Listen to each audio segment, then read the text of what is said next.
fundamental debería ser México y los mexicanos, ¿no? Tlaxcala y los tlaxcaltecas.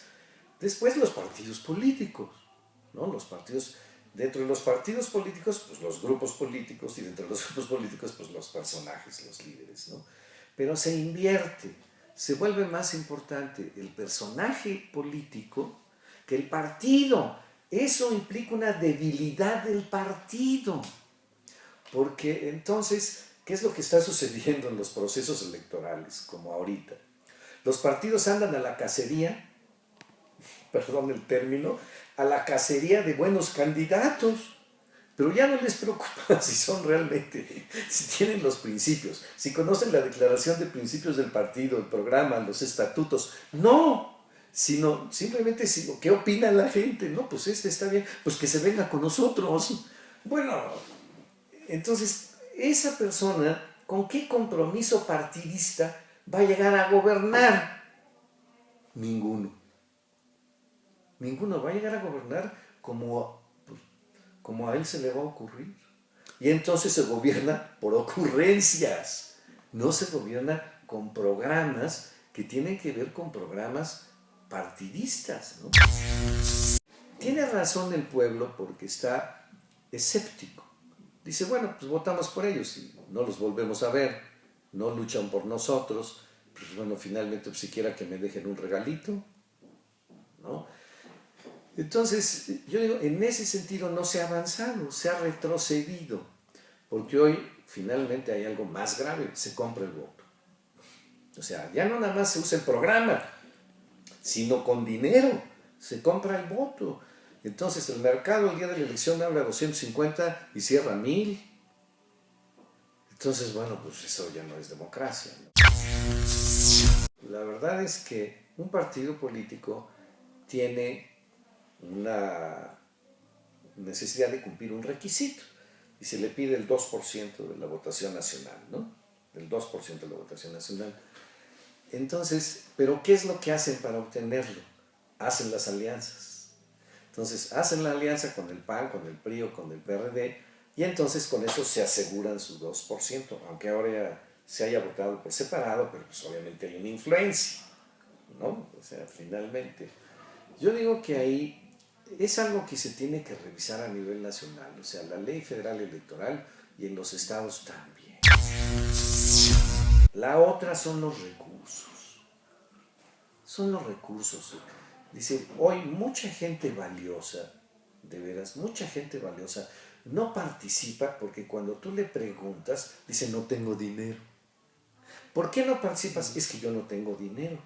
Porque dicen, bueno, pues para participar, para la presidencia municipal de Apizaco, ¿cuántos? Pues 4 millones. Dice, no, yo no tengo 4 millones de pesos. Y entonces entra gente que tiene dinero, pero que probablemente no tiene el perfil, las características y el compromiso y los principios para servir a la ciudad. Mira, la verdad te voy a decir,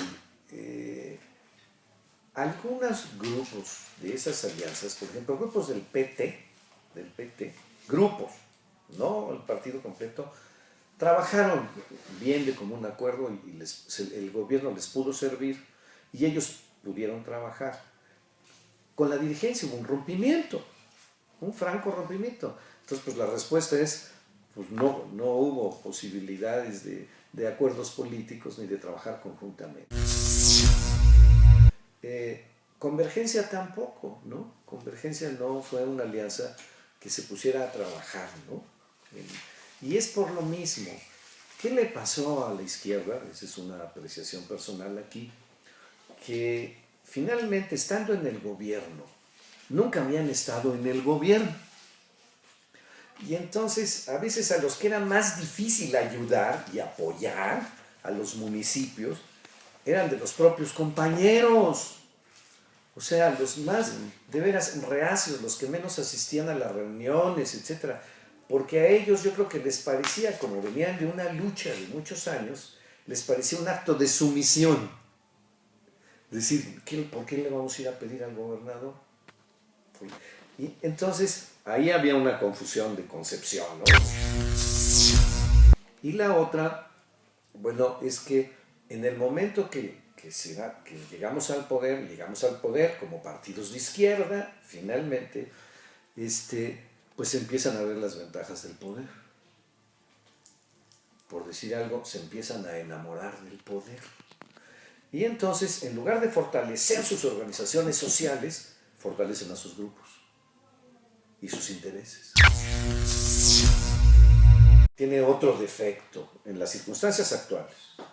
Porque si la alianza se hace bajo un proyecto político, ¿no? Con compromisos políticos concretos, pues entonces sería útil a la sociedad. Y obviamente ese proyecto que tenga que ver con las necesidades de la sociedad. Pero como se hace en función de intereses personales y de grupo, entonces viene un reparto del poder. Y entonces se reparte la posición tal, esta a mí me tocó, esta a mí me tocó. Y entonces se le dificulta al mismo presidente o al mismo gobernador, se le dificulta muchísimo la operación y el trabajo político en favor de la gente. Porque quiere jalar para acá, para acá, es decir, tienen diferentes intereses, tendencias o intereses personales o de grupo y no el interés de la ciudadanía.